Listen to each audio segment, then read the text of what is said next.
Happy morning students. நம்ம last கிளாஸில் என்ன பார்த்தோம் அப்படின்னா early Tamil society and culture, அதில் வந்து கிளாசிக்கல் சங்கம், தமிழ் லிட்ரேச்சர், தொல்காப்பியம், ஐம்பெருங்காப்பியங்கள், ஐஞ்சிறுகாப்பியங்கள், இதெல்லாம் sources for the study of early Tamil society இதெல்லாம் வந்து பார்த்தோம். இந்த கிளாஸில் பார்த்தீங்க அப்படின்னா சங்கம் ஏஜ், அதாவது சங்க காலத்தில் வந்து என்னெல்லாம் வந்து இருந்துச்சு, ப்ளஸ் வந்து அவங்களுடைய இந்த மெட்டீரியல் கல்ச்சர்ஸ், அதாவது நான் தமிழ் சோர்சஸ், ஃபாரின் அக்கௌண்ட்ஸ், காயின்ஸ்லாம் என்ன வந்து புழக்கத்தில் இருந்துச்சு அப்படின்னு பார்த்தோம். இந்த coin as a medium of exchange were introduced for the first time in the Sangam age. முதலாக வந்து சங்க காலத்தில் வந்து காயின் நாணயங்கள் வந்து என்ன செய்யப்பட்டது, இன்ட்ரடியூஸ் பண்ணப்பட்டது. The coin of the Cheras, Cholas and Pandyas, punch marked coin. அதாவது நிறைய வந்து பார்த்திங்க அப்படின்னா 3 அரசர்களுடைய காலத்துலேயும், அதாவது சேரர், சோழர், பாண்டியர், இவங்க காலத்துலேயே என்ன செஞ்சாங்க அப்படின்னா இந்த காயின்ஸ் அப்படின்றது வந்து புழக்கத்தில் வந்து இருந்துச்சு. அப்போ சங்க காலத்தில் வந்து இந்த செலவாணிய பொருட்களாக வந்து என்னத்தை யூஸ் பண்ணியிருந்தாங்க அப்படின்னா இந்த நாணயங்களை தான் வந்து யூஸ் பண்ணியிருந்தாங்க. ப்ளஸ் வந்து punched marked coin and Roman coin from another important sources of evidence from the Sangam age. Punch marked coin have been found at Kodumanal and Bodinayakanur. அதாவது இந்த ரோமானிய நாணயங்கள் மற்றும் சங்ககாலம் குறித்து அறிந்து கொள்ள உதவக்கூடிய மற்றொரு வகையான சான்று அப்படின்னு சொல்லும்போது மணல், போடிநாயக்கனூர் இந்த ஊர்களில் வந்து முத்திரை பொறித்த நாணயங்கள் அப்படின்னு சொல்லும்போது அதிக அளவில் கிடச்சிருக்கு அப்படின்னு சொல்கிறாங்க. இப்போ இந்த ரோமானிய நாணயங்கள் வந்து சவுத் இந்தியான்னு சொல்லும்போது கோயம்புத்தூர் அதில் வந்து அதிகமாக கிடச்சிருக்கு. அழகன்குளம், கரூர், மதுரை இந்த இடங்களில் வந்து அதிகமாக கிடச்சிருக்குன்னு சொல்கிறாங்க. சில சமயம் வந்து அந்த செல்வமாகவும் நாணயங்கள் வந்து பாதுகாக்கப்பட்டது சங்க காலத்தில் அப்படின்னு சொல்லி சொல்கிறாங்க. இந்த நாணயங்கள், கோல்டு நாணயங்கள் அப்படின்னு சொல்லும்போது தங்க நாணயங்களை வந்து உருக்கி ஆபரணங்களாகவும் என்ன செஞ்சுருக்காங்க. அதில் உங்களுக்கு பிக்சர் கொடுத்துருக்காங்க பாருங்கள். ரோமன் காயின், புதுக்கோட்டையில் வந்து இது கிடச்சிருக்கு. அது கீழே பார்த்தீங்கன்னா பஞ்ச் மார்க்டு காயின், அதாவது முத்திரை பொதிக்கப்பட்ட நாணயங்கள், இந்த சிம்பிள்ஸ்லாம் போட்டிருக்காங்க பாருங்கள், அது வந்து கிடச்சிருக்குன்னு சொல்லி சொல்கிறாங்க.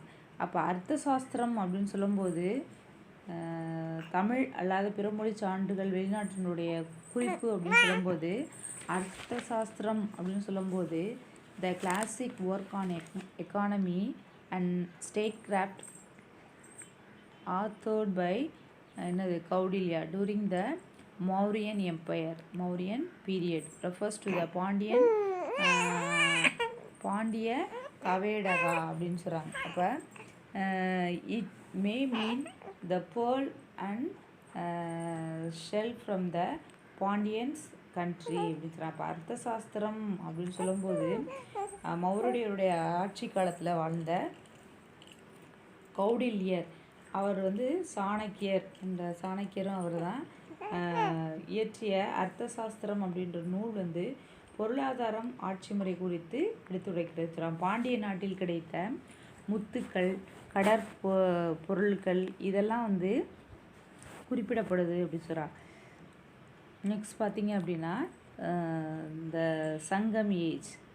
அப்போ சங்க காலம் அப்படின்னு சொல்லும்போது the Sangam age or early historic period in an important base in history of South India. This period is marked out from prehistory because of the availability of textual sources, namely Sangam literature and Tamil Brahmi inscription. Sangam text is a vast groups of literature that serves as a important sources for the study of the people and society of the relevant period. சங்க காலம் சொல்லும்போது வரலாற்று தொடக்க காலம், தென்னிந்திய வரலாற்றில் வந்து ஒரு சிறப்புமிக்க காலம் அப்படின்னு சொல்கிறாங்க. இலக்கியங்கள், தமிழ் பிராமி கல்வெட்டுகள் உள்ளிட்ட சான்றுகள் அதிகமாக சங்க காலத்துக்கு, அதாவது வரலாற்றுக்கு முந்தைய காலத்திலிருந்து மாறுபட்ட சிறப்போடு வந்து விளங்குது அப்படின்னு சொல்கிறாங்க.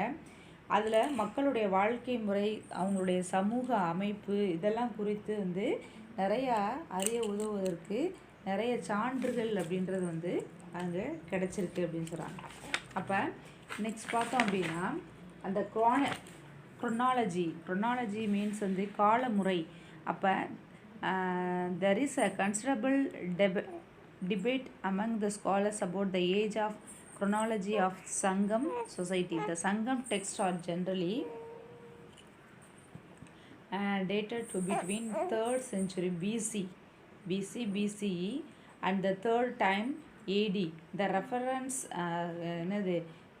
Greco-Roman text, Tamil Brahmi inscription, and the reference to the Cheras, Cholas and the Pandyas is the Sogan inscription corroborated this date. It is generally agreed that the Sangam poem were composed in the early part of historical period but were complete into the anthologies in the later period. அப்போ சங்க காலத்தை வந்து அறிஞர்கள் வந்து என்ன சொல்கிறாங்க அப்படின்னா கால வரையறை செய்வதில் வந்து அறிஞர்களுக்கிடையே வந்து கருத்து வேறுபாடுகள் அப்படின்றது வந்து இருந்துச்சு.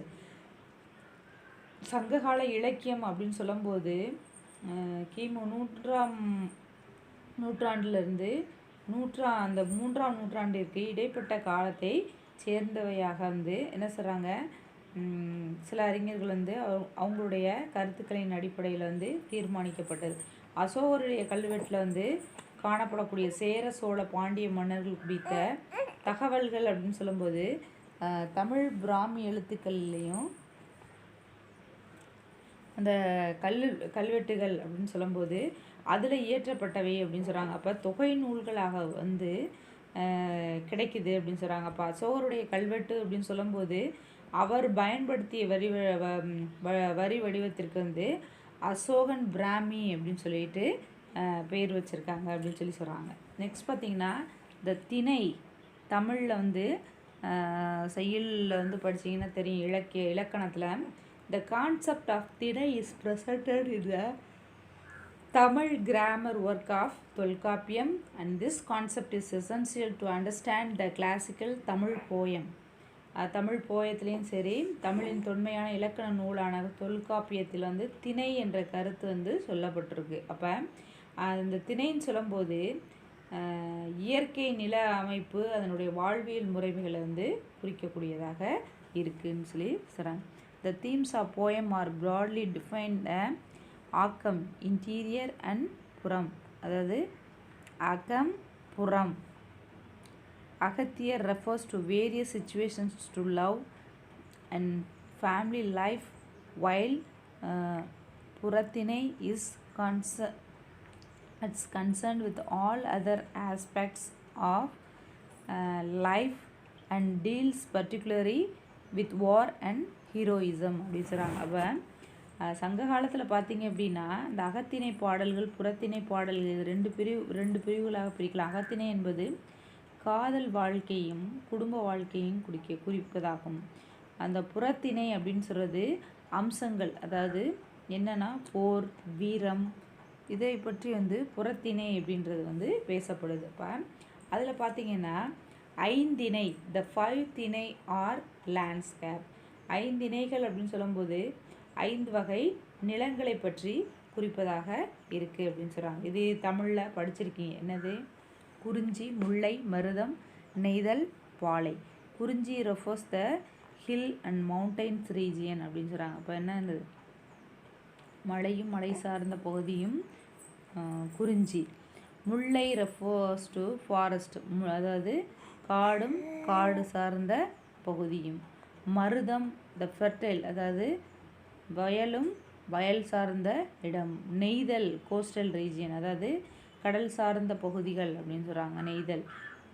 லாஸ்ட் பார்த்திங்கன்னா பாலை என்னது சாண்டி டெசர்ட் ரீஜியன், அதாவது வறண்ட நிலப்பகுதி பாலை என்று அழைக்கப்படுதுன்னு சொல்கிறாங்க. அப்போ இந்த சங்கம் ஏஜ் பொலிட்டிக்கல் பவர்ஸ் ஆஃப் என்னது தமிழகம். அப்போ சங்ககால அரசியல் பண்டைய தமிழக அரசியல் நிலை அப்படின்னு சொல்லும்போது the Sangam age has roots in the Iron Age. In the Iron Age, people were organized into chiefdom. From such communities of Iron Age emerged the Vendors of a early historic period, and the Valirs of Sangam Age were uh, chieftains. The Mauryan Emperor Asoka conquered Kalinga, Odisha, at present parts of the Andhra Pradesh, Karnataka region. அப்போ சங்க காலத்தில் வந்து இரும்பு காலத்துலேயும் வந்து இந்த இரும்பு காலத்தில் மக்கள் குழுக்களாக வாழ்ந்து வந்தாங்க. தலைவர்கள் வந்து அந்த நிலப்பகுதிகளை வந்து தங்களுடைய ஆளுகைக்கின் கீழே வந்து வச்சுருந்தாங்க. அப்போ ஒவ்வொரு தலைவர்களும் வந்து பார்த்திங்க அப்படின்னா தங்களுடைய ஆளுகை கீழே இருக்கக்கூடிய பகுதிகளை வந்து வச்சுருந்தாங்க. அப்போ வரலாற்று காலத்தினுடைய தொடக்கத்திலே வந்து அந்த வேந்தர்கள் அப்படின்றவங்க வந்து தோன்ற ஆரம்பித்தார்கள். அப்போ வேளிர்கள் அப்படின்னு சொல்லும்போது சங்க காலத்தில் அந்த வேந்தர்களுக்கு அடுத்தபடியாக குறுநில மன்னர்கள் அப்படின்றவர்களாக செயல்பட்டாங்க. மௌரிய பேரரசர் அப்படின்னு சொல்லும்போது அசோகர், கலிங்கம், அதாவது இப்போ தற்சமயம் வந்து இந்த கலிங்கம் அப்படின்ற பிளேஸ் வந்து ஒரிஷா வந்து ஒடியா அப்படின்னு அழைக்கிறோம்ல, ஆந்திரா கர்நாடகா பகுதிகளை வந்து படையெடுத்து வென்றார். அந்த காலத்தில் வந்து அந்த கர்நாடகம், தெலுங்கானா, ஆந்திர பிரதேஷ் இந்த பகுதிகளில் காணப்படக்கூடிய அசோகருடைய கல்வெட்டு அப்படின்னு சொல்லும்போது அதிகமாக கிடைக்கிது. ஆனால் தமிழகத்துலேயும் கேரளாவிலையும் என்ன சொல்கிறாங்க, அது இல்லைன்னு சொல்கிறாங்க. எனவே மௌரியர்கள் அப்படின்னு சொல்லும்போது அதாவது சுதந்திரமான ஆட்சியாளர்களாக தமிழக வேந்தர்கள் வந்து விளங்கினாங்க. இது அசோகருடைய கல்வெட்டு செய்திகள் வந்து உறுதிப்படுத்துது. அப்போ என்னது, மௌரியாஸ் அப்படின்னு சொல்லும்போது தமிழகத்துலேயும் கேரளாவிலையும் இல்லை, ஆந்திரா, கர்நாடகா, ஒடிசா அந்த பகுதியில் வந்து அவங்க வந்து ஆட்சி செஞ்சுருக்காங்க. நெக்ஸ்ட் பார்த்திங்கன்னா அந்த நம்ம சொன்னோம் இல்லையா, அந்த மூவேந்தர்ஸ் among the capital power of Sangam age, the Cheras, the Cholas, the Pandyas occupied pre-eminent position. They were known as the Moovendar, the three kings. The Moovendar controlled the major towns and ports of Sangam period. சங்ககால ஆட்சியாளர்கள்னு சொல்லும்போது சேர, சோழ, பாண்டியர் இந்த மூவேந்தர்களுடைய முன்னிலையில் தான் வந்து இருந்த அந்த காலத்தே வந்து பெரு நகரங்களும் துறைமுக பட்டினங்களும் மூவேந்தரனுடைய ஆளுகைக்கு கீழே வந்து இருந்துச்சுன்னு சொல்கிறாங்க. அதில் பார்த்தீங்கன்னா ஃபர்ஸ்ட் வந்து சேரர். அந்த Cheras refer to the Kerala Putras in the Ashokan inscription. அதாவது அசோகருடைய கல்வெட்டில் வந்து சேரர்களை வந்து கேரள புத்திரர்கள் அப்படின்னு சொல்லி குறிப்பிடப்பட்டுள்ளதுன்னு சொல்கிறாங்க. ஏன் அப்படின்னா கேரளா அப்படின்னு சொல்லும்போது தமிழ்நாட்டினுடைய மேற்கு பகுதி, அப்போ அங்கே வந்து ஆட்சி புரிஞ்சிருக்காங்க. அவங்களுடைய தலைநகர் அப்படின்னு சொல்லும்போது வஞ்சி, துறைமுக பட்டினம் முசிறி இதை வந்து கேபிட்டலாக வச்சுருந்தாங்க. தமிழ்நாடுன்னு சொல்லும்போது கரூர், அது வந்து வஞ்சி அப்படின்னு சொல்லி சிலர் வந்து கேரளாவில் உள்ள திருவஞ்சைக்களம் அப்படின்னு சொல்லி வஞ்சியை வந்து சொல்கிறாங்க. சங்ககால இலக்கியம் அப்படின்னு சொல்லும்போது இவங்களுடைய இதில் பார்த்திங்க அப்படின்னா 10 சேர அரசருடைய நாட்டினுடைய எல்லைகளை குறித்து இந்த 10 வந்து சொல்கிறது. அது மட்டும் இல்லாமல் சேரர்கள்னு சொல்லும்போது பனம்பூவை வந்து மாலையாக அணிந்தார்கள்னு சொல்கிறாங்க. அப்போ சேர மன்னர்கள் சொல்லும்போது 3 தலைமுறைகளையும் வந்து அந்த குறிப்பிடப்பட்டுள்ளது. எதில் அப்படின்னா நாணயங்களில் வச்சு கரூரில் வந்து அந்த நாணயம் கிடச்சிருக்கு. அந்த நாணயங்களை வைத்து மன்னர்கள் வந்து மன்னர்களுடைய 3 தலைமுறைகளை வந்து அறிந்து கொள்ள முடியுதுன்னு சொல்கிறாங்க. அது மட்டும் இல்லாமல் சிலப்பதிகாரம் அதில் வந்து கண்ணகிக்கு வந்து கோயில் எழுப்பிய சேரன் செங்குட்டுவன் குறித்து சிலப்பதிகாரம் அப்படின்றது வந்து விரிவாக விளக்குகிறதுன்னு சொல்கிறாங்க. நெக்ஸ்ட் பார்த்தா அப்படின்னா த சோலாஸ். இப்போ சோலாஸ்ன்னு சொல்லும்போது சோழர்கள் ரெஃபர்ட் த என்னது இவங்க, அதாவது சோலாஸ்ன்னு சொல்லும்போது the Cholas ruled over the Kaveri delta and northern parts of Tamil Nadu. Kaveri வடிநில பகுதியின் தமிழ்நாட்டினுடைய வடபகுதியை ஆண்ட சோழர்களுக்கு எது கேபிட்டலாக இருந்துச்சு அப்படின்னா உறையூர். அந்த இதில் பார்த்தீங்கன்னா தெரியும், அந்த மேப்பில் சேரஸ், சோலாஸ், பாண்டியாஸ் அவங்க வந்து எங்கே வந்து ஆட்சி செஞ்சாங்க. சோலாஸ்ன்னு சொல்லும்போது எங்கெங்கே இருக்குது இந்த மேப்பில் பாருங்கள். கரூர், உறையூர், நாகப்பட்டினம் இந்த பகுதிகளில் தான் வந்து என்ன செஞ்சுருக்காங்க, காவேரி பூம்பட்டினம் இந்த இடத்துல தான் வந்து சோழர்கள் வந்து ஆட்சி செஞ்சுருக்காங்க. பாண்டியஸ் அப்படின்னு சொல்லும்போது மதுரை, கீழடி, இப்போ கீழடியில் அகழ்வாராய்ச்சி நடந்துட்டுருக்கு இல்லையா, அழகன் குளம் இந்த பகுதி வந்து பாண்டியஸ். சேராஸ்ன்னு சொல்லும்போது இது கேரளா சைடு அவங்க வந்து வஞ்சியை வந்து அவங்களுடைய துறைமுகமாக வந்து யூஸ் பண்ணிக்கிட்டாங்க. அந்த பகுதியில் வந்து ஆட்சி செஞ்சுருக்காங்க. இதை தான் வந்து அவங்க மேப்லேயே கொடுத்துருக்காங்க. அப்போ காவிரி ஆறுன்னு சொல்லும்போது வங்கக்கடலில் கலக்கும்போது பூம்புகார் அப்படின்றது வந்து காவிரி பூம்பட்டினம் இது வந்து துறைமுகமாக வந்து சோழர்களுக்கு வந்து என்ன செஞ்சுச்சு, விளங்குச்சு அப்படின்னு சொல்லி சொல்கிறாங்க. இதுவும் இல்லாமல் where the river Kaveri drains into the Bay of Bengal, என்னது வங்காள விரிகுடால வந்து அது கலக்குது. காவேரி பூம்பட்டினத்தில் வந்து composed by the poet Kudalur Uruthiran Kannanar. அப்போ கடியலூர் உருத்திரன் கண்ணனார் இவர் பார்த்தீங்க அப்படின்னா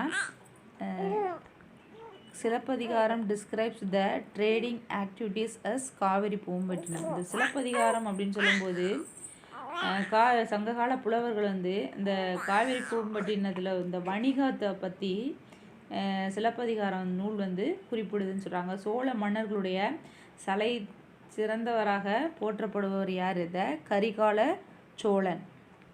அப்போ அவர் என்ன செஞ்சார் அப்படின்னா அந்த ரிவர் காவேரி அதனுடைய குறுக்கே வந்து அணை அவரால் தான் அந்த foundations of extensive harnessing of water for irrigation purpose which reached the zenith in later Cholas times, அதாவது 10 to 12 10 முதல் 12ஆம் நூற்றாண்டில் என்னது பாசன நீர் மேலாண்மைக்காக கரிகால சோழன் வந்து என்ன அவருடைய ஆட்சி காலத்தில் என்ன செஞ்சார், கல்லணை அப்படின்னு சொல்லிட்டு அவரால் வந்து கட்டப்பட்டது. அப்போ சோழர்களுடைய இலச்சினை அப்படின்னு சொல்லும்போது ஃப்ளாக் அவங்களோட கொடியில் வந்து புலியை வந்து சின்னமாக வச்சுருந்தாங்க. செப்பு நாணயங்களை வந்து பயன்படுத்தினாங்க.